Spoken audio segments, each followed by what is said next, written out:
మన మర్రి gold and diamonds లో no GST is back. కేవలం 1% to 11% వరకు మాత్రమే గల VA ఆపై నో జిఎస్టీ. ఈ ఆఫర్ జూన్ 6 నుండి 14 వరకు మాత్రమే. కామారెడ్డి కాంగ్రెస్ పంచాయతీ మరింత ముదిరింది. మాజీ మంత్రి, ప్రభుత్వ సలహాదారుడు షబ్బీర్ అలీ, స్థానిక నేత గడ్డం చంద్రశేఖర్ రెడ్డిల మధ్య వర్గపోరు తారాస్థాయికి చేరింది. ఈ ఇద్దరి వర్గం నేతలు విమర్శలు, ప్రతి విమర్శలతో పీసీసీ క్రమశిక్షణ కమిటీకి ఫిర్యాదు చేశాయి. ఇదే సమయంలో పీసీసీ చీఫ్ మహేష్ కుమార్ గౌడ్ ను ఉద్దేశించి షబ్బీర్ అలీ మాట్లాడినట్లు బయటకొచ్చిన ఆడియో కలకలం రేపుతోంది. కామారెడ్డి కాంగ్రెస్ లో ఆధిపత్య పోరు గాంధీ భవన్ కు చేరుకుంది. సీనియర్ నేత షబ్బీర్ అలీ, స్థానిక నేత గడ్డం చంద్రశేఖర్ రెడ్డి మధ్య పంచాయతీ పార్టీ క్రమశిక్షణ సంఘం కోర్టుకు చేరింది. మొన్నటి వరకు కామారెడ్డి కాంగ్రెస్ లో సీనియర్ నేత షబ్బీర్ అలీ చెప్పిందే చెల్లుబాటయ్యేది. అసెంబ్లీ ఎన్నికలకు ముందు పార్టీలోకి వచ్చిన గడ్డం చంద్రశేఖర్ రెడ్డి రాజకీయంతో పరిస్థితిలో మార్పొచ్చింది. ఆయన నియోజకవర్గంలో చురుగ్గా ఉంటూ పార్టీ క్యాడర్ను తనవైపు తిప్పుకున్నారు.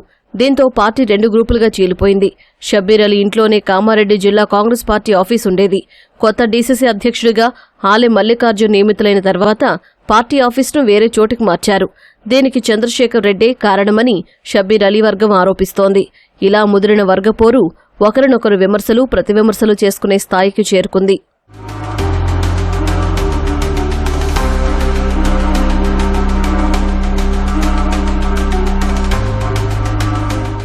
ఇదే సమయంలో పీసీసీ అధ్యక్షుడు మహేష్ కుమార్ గౌడ్ ను మహిళలను కించపరిచేలా షబ్బీర్ అలీ వ్యాఖ్యలు చేసినట్లుగా బయటపడిన ఓ వీడియో రాజకీయాన్ని మరింత వేడెక్కించింది.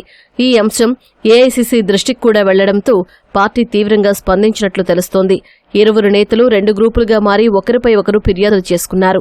ఈ వివాదాన్ని పరిష్కరించేందుకు పార్టీ క్రమశిక్షణ కమిటీ రంగంలోకి దిగింది. షబ్బీర్ అలీ చేసిన వ్యాఖ్యలపై పీసీసీ చీఫ్ మహేష్ గౌడ్ స్పందించారు.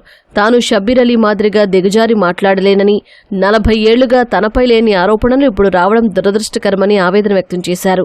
చంద్రశేఖర్ రెడ్డిని పార్టీలోకి తీసుకొచ్చింది షబ్బీర్ అలీయేనని, ఆయన వ్యాఖ్యలపై పార్టీ క్రమశిక్షణ కమిటీ చర్యలు తీసుకుంటుందని మహేష్ గౌడ్ వెల్లడించారు. ప్రత్యేకంగా సమావేశమైన పీసీసీ క్రమశిక్షణ కమిటీ షబ్బీర్ అలీ చేసిన వ్యాఖ్యలను నిశితంగా పరిశీలించింది. షబ్బీర్ అలీకి షోకాజ్ నోటీసు జారీ చేసి తక్షణమే సమాధానం ఇవ్వాలని స్పష్టం చేసింది.